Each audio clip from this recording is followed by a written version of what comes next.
Pour revenir à la société Umbrella, l'un des chercheurs s'appelle Albert Wesker. Ce nom est inspiré d'Albert Weissmann. Il avait publié un article dans les années 60 sur la norphinfluramine qui a un effet anorexigène et qui est un composé actif du benfluorex. Le benfluorex commercialisé sous le nom de Mediator de 1976 à 2009.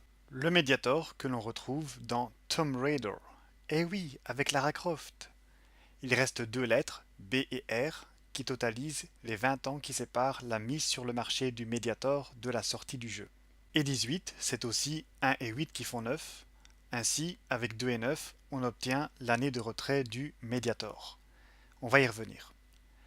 Une rivière près de Raccoon City se nomme Ames River. Et une des versions de Resident Evil a pour nom de code Veronica X. Veronica X est l'anagramme de Anorexic V. Quant à Ames River, cela donne Servier et Mai. Le laboratoire Servier a produit l'anorexigène Mediator et le zombie est dépeint avec un visage émacié, comme chez les anorexiques.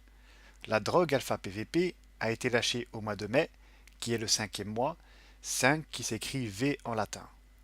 Maintenant, quand on juxtapose Ames River avec Tomb Raider, on obtient Servier qui a produit le Mediator et on a en prime Merib, qui revient dans les Chevaliers de Baphomet.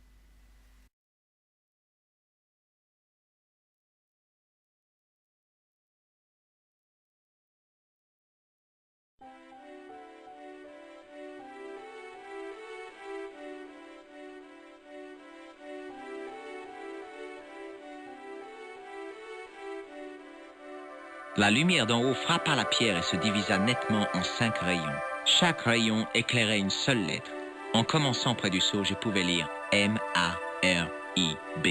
J'ai posé le trépied avec le joyau juste en dessous d'un faisceau de lumière. La pierre précieuse a fragmenté la lumière et éclairé les lettres M-A-R-I-B. Marib est le nom d'un village en Syrie. Alors, maintenant, si vous êtes cardiaque, je vous conseille d'avoir près de vous un défibrillateur. Dans Super Mario Bros, on trouve Peur, Marib et Rosso. Marib, c'est le nom du village syrien dans les Chevaliers de Baphomet, sorti en 1996 et dont la trame s'inspire des attentats de Paris. Et Rosso, c'est le nom de l'inspecteur du même jeu. Est-ce que Rosso est là? Oui, vous souhaitez lui parler? Marib qui contient la date des attentats lorsque l'on fait 8 plus 9 moins 2. Rosso qui lui aussi permet d'aboutir à cette date. Mais vous n'avez pas tout vu. Dans Marib et Rosso, il y a Ballrooms IS avec la peur qui revient une seconde fois. Les restaurants-bars, incroyable, au pluriel en plus. IS, ce n'est pas difficile à comprendre, les initiales de Islamic State, l'État islamique. Ainsi, on a la confirmation que l'État islamique est une création maçonnique. Mais vous n'êtes pas au bout de vos surprises. Les attentats de Bruxelles ont eu lieu au mois de mars qui a suivi le novembre parisien. Et au barroom, on laisse des pourboires à la fin. Incroyable! Des pourboires du mois de mars. Tout était prémédité de longue date. Mais il y a également Paris, U, Sombrero. U, c'est la 21e lettre qui correspond à 21 heures des attentats de Paris. Quant au sombrero, c'est un chapeau. Voilà pourquoi, dans le jeu, comme dans la réalité, l'homme au chapeau revient. Quelle était l'attitude de l'homme au chapeau? Il est bien le troisième homme de l'aéroport, surnommé l'homme au chapeau. Le clown a parlé à l'homme au chapeau? Et à droite, donc l'homme au chapeau. Qu'a fait l'homme au chapeau quand le clown lui a pris sa mallette? Donc présenté comme l'homme au chapeau. Et le U combiné au chapeau, c'est ce qui s'affiche sur votre écran lorsque vous maintenez la touche ALT en tapant 666. Marib, c'est l'anagramme de Brahim. Brahim qui est le frère de Salah, Salah que l'on trouve dans le jeu. Puis, je remarquai une inscription en bas de la page. C'était écrit Salah al-Din, 1345. Comme j'avais déjà expliqué le sens de ce 1345 dans ma précédente vidéo, je n'y reviendrai pas. Rosso, lui, il donne Soros. C'est pour cette raison que le personnage principal se nomme George Stobart, en référence à George Soros, dont le vrai nom est Schwartz. Le S et ART reviennent dans les deux. Par souci de discrétion, les francs-maçons l'ont appelé Stobart et l'ont ainsi fusionné avec un autre personnage politique sur lequel je reviendrai. Lorsqu'on voit les couleurs de Mario, bleu, blanc, rouge, on pense évidemment à la France, et ces couleurs, il les avait déjà en 1981 en compagnie de Donkey Kong. Le frère de Mario s'appelle Luigi Bros, qui contient Gour Iblis, le gour d'Iblis. Un gour, c'est un gouffre, ce peut être un simple trou avec de l'eau. Et un gour se dit aussi marmite du diable. La marmite, c'est le gour, et le diable, c'est Iblis. Pour ceux qui ne le sauraient pas, Iblis, c'est celui qui gouverne actuellement le monde des humains, en plus de celui des djinns auquel il appartient, et il est surnommé Lucifer. Et c'est ce qui explique qu'au soir du Bataclan, un tracé sanglant entourait un tas de corps. Il symbolise le gour d'Iblis, la marmite du diable. D'ailleurs, le titre de la version américaine des Chevaliers de Baphomet, Circle of Blood, alors que nulle part dans le jeu il n'y a de cercle de sang, ce titre fait référence au gour d'Iblis du Bataclan. Et le vert et le bleu de Luigi sont les couleurs de la nature, là où se trouvent les gours. Mario et Luigi, symbolisés par les deux personnes à gauche, à l'aéroport de Bruxelles, Mario un peu plus gros que Luigi, ils portent les mêmes vêtements, un gant chacun, et le chapeau est porté par le troisième. Il y a une autre confirmation de tout ce que je vous ai dit dans le court extrait que voici. Il est inscrit au-dessus du store bistrot, café, tabac, frites au pluriel. On a également vu que Stobart ramassait un journal. Le Bataclan, à la base, c'est une salle de spectacle, n'est-ce pas? En anglais, un acte de théâtre se dit act, A-C-T. Lorsque l'on met les mots ensemble, il y a Bataclan fit jouer Brussels Fire Act. Bataclan fit jouer, et puis le nom de la pièce de théâtre, l'acte de feu de Bros. Incroyable. Mario Bros, la confirmation de tout ce que je vous ai dit. Nous étions donc occupés à Tomb Raider, avec le Mediator produit par le laboratoire Servier. Marib, c'est en lien avec les attentats de Paris. Paris, c'est la France, comme Servier, et le Mediator donne la mort comme à Paris.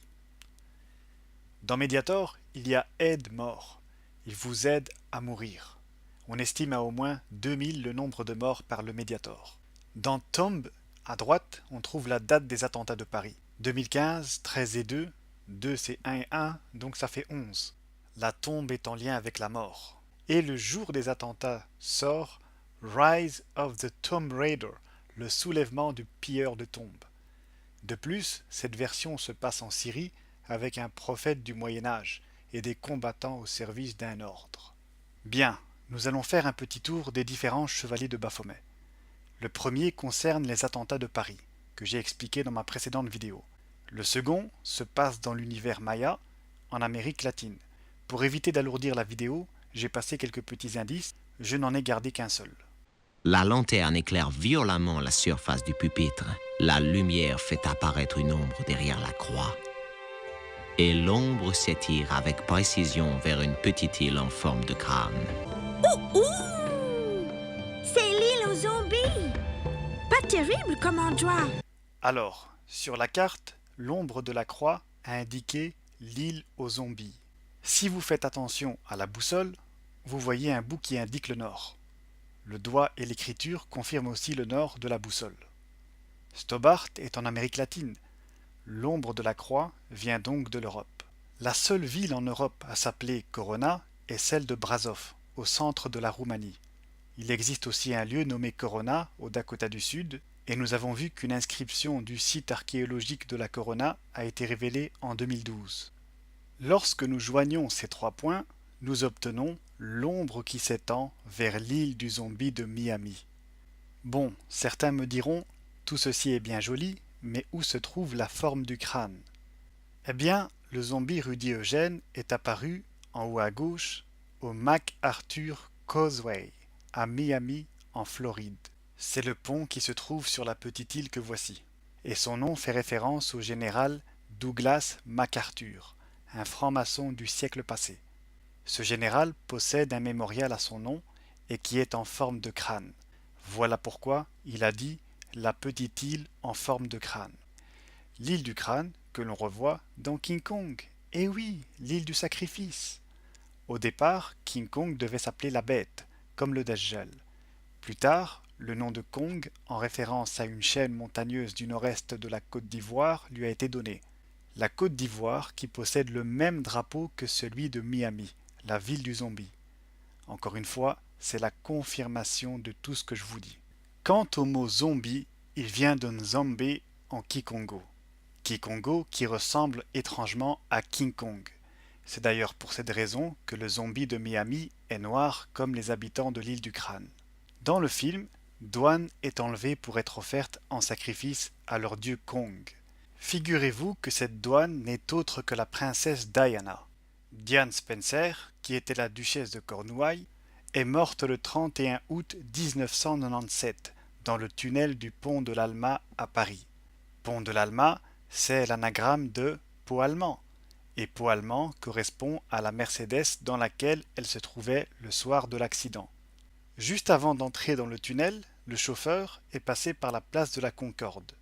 Concordia se dit Concorde en français. Et finalement, la voiture fonce sur le 13e pilier, 13 comme le jour du Costa Concordia. Cette mort dans le tunnel symbolisait le passage vers le nouveau monde. Diana a été offerte en sacrifice au Dajjal incarné par King Kong. Diane qui équivaut à douane lorsque l'on soustrait E de I. D qui est la quatrième lettre en partant de A, comme W est la quatrième en partant de Z. Le film étant sorti en 1976, il suffit juste de tourner le 6 pour arriver à 1997. De même, la période de déroulage du film nous permet de découvrir les dates du naufrage du Concordia en plus de la mort de Lady Di. Lorsque vous additionnez 27 et 15, vous obtenez 42. 42, c'est 4 et 2 qui permettent d'obtenir les deux dates. Au début du film, on la retrouve inanimée à bord d'un canoë, comme dans la Merco. Elle est rescapée d'un naufrage, entendez ici Concordia. Dans le remake de King Kong, sorti en 2005, c'est Naomi Watts qui tenait le rôle de Dwan, et c'est la même qui plus tard représentait la princesse Diana Spencer. Encore une fois, la confirmation.